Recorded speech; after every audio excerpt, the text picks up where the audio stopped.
Hello and welcome to my YouTube channel Technocrats. In today's video, we will discuss about the GOT simple, that is GS2107 HMI.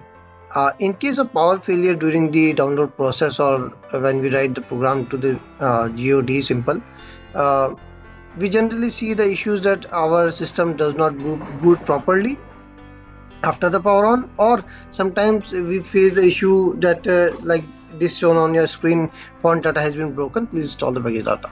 But when we try to install the package data, our software does not respond properly and does not communicate with the GS2107 HMI. So, or you can see this screen on your GOT data.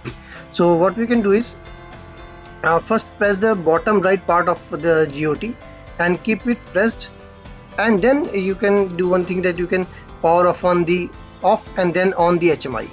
So after this you will be able to see the again you will be able to see the image that shows install package data, and after that you will be able to download the program.